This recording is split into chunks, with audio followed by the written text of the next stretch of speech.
Good morning, Your Majesties. Welcome back to my YouTube channel. For those of you that are new here, welcome to my YouTube channel. And happy day 26 of Pre-Hallowed Princess. So I have another story time for you guys. This one is called The Cemetery.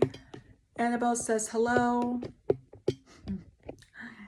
Okay, this one's called The Cemetery.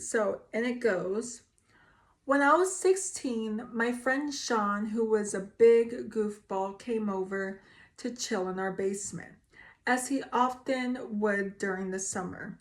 I remember he had a Coke bottle in his hand, and I was eating Wendy's when he said we should check out that creepy cemetery across town.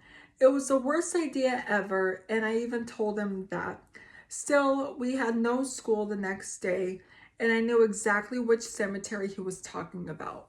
I don't know if one should even call it a regular cemetery. It was a large plot land with maybe 1,000 tombstones at most. The tombstone was very archaic looking at any time we passed.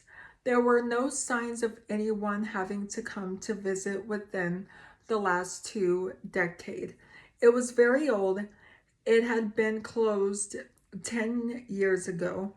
That site probably dated back centuries, and it had this super creepy vibe to it because it was closed off by a gothic metal fence, and it was surrounded by woods on 2 sides and some old abandoned building, which building was at the center of it. Everything about it just gave scary vibes.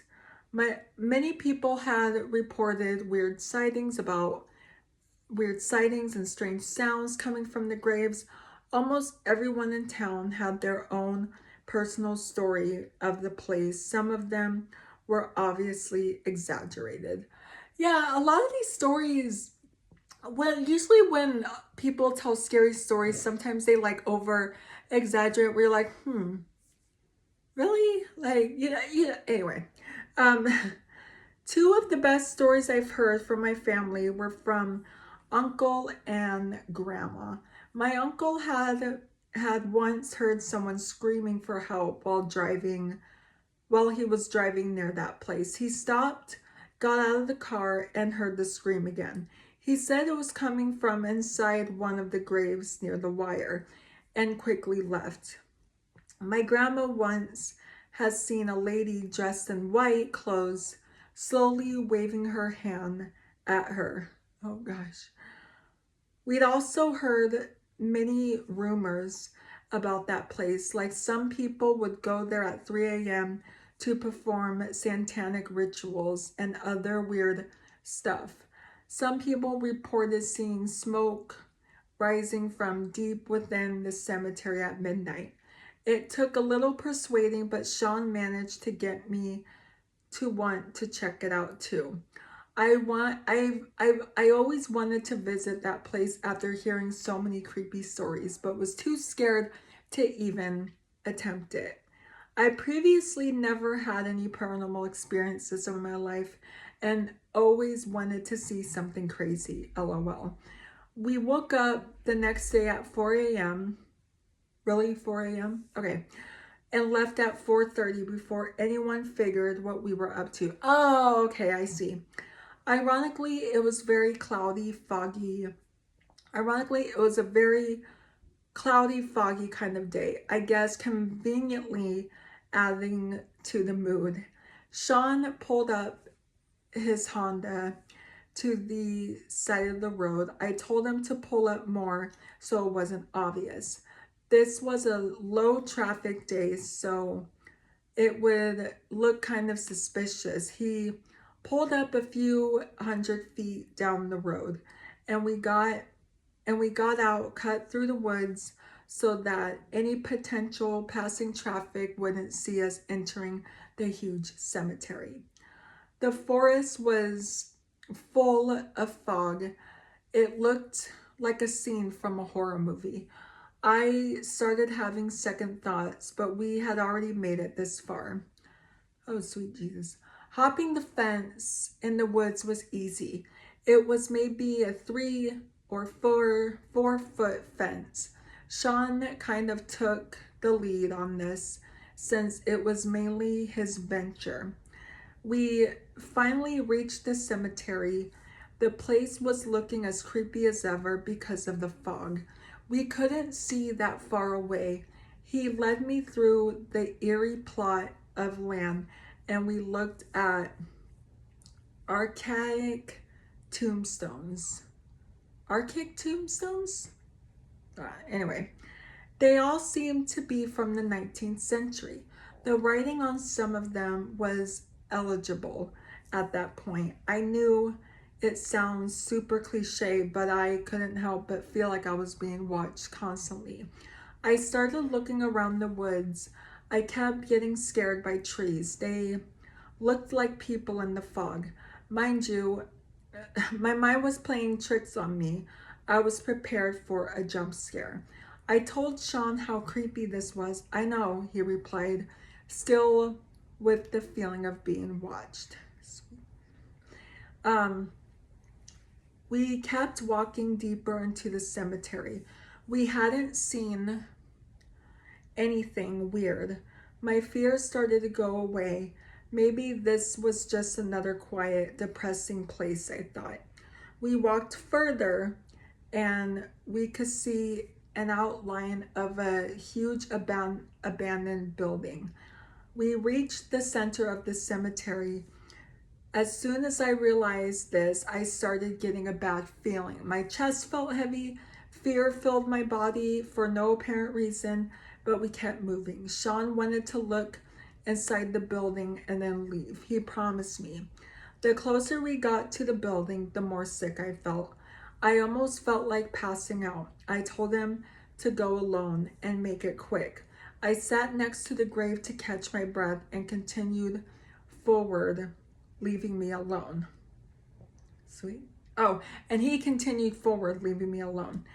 It'd been a few minutes since he went outside. I was starting to feel better and thought about following him inside.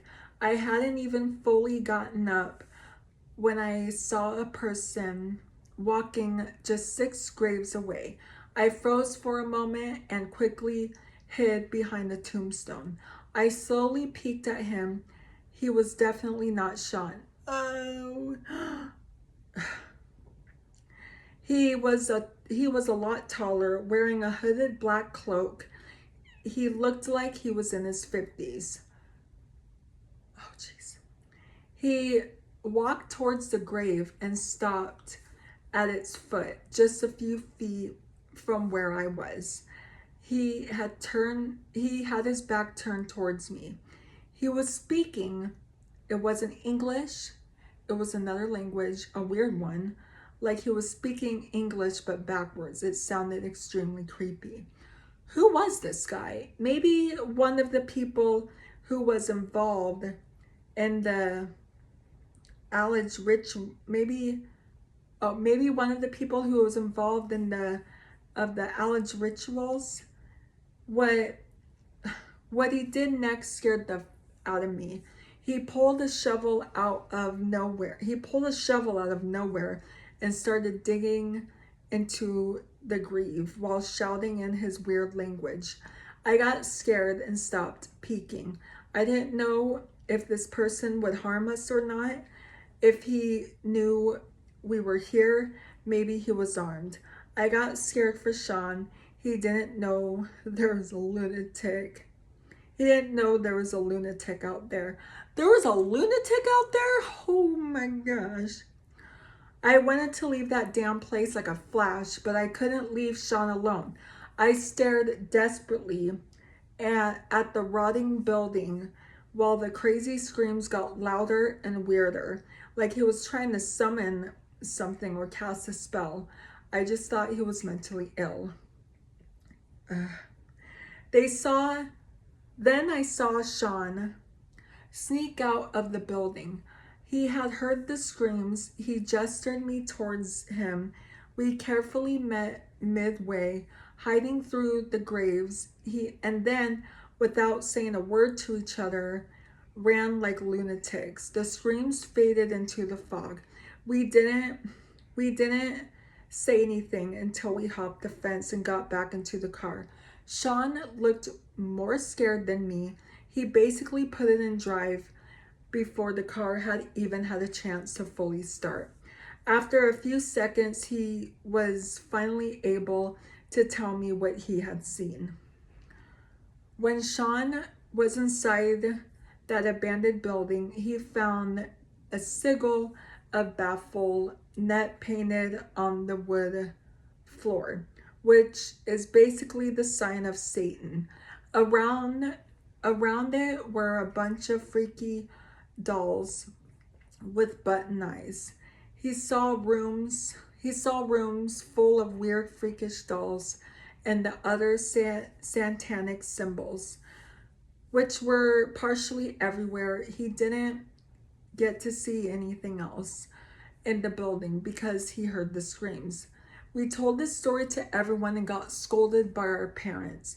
Many people thought we were lying after a group of adults.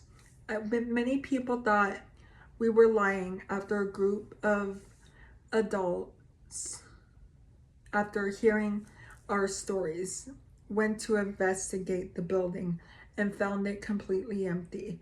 They just found leftover pieces of dolls. I was shocked.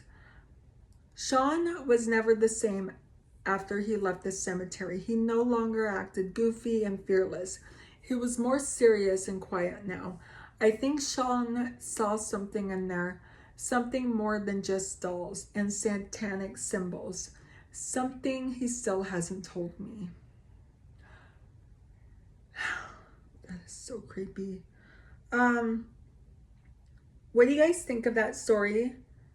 Let me know down below. I am going to be reading you guys another scary story tomorrow. This one's called, the one I'm going to be reading you guys tomorrow is called My Child's Ghost.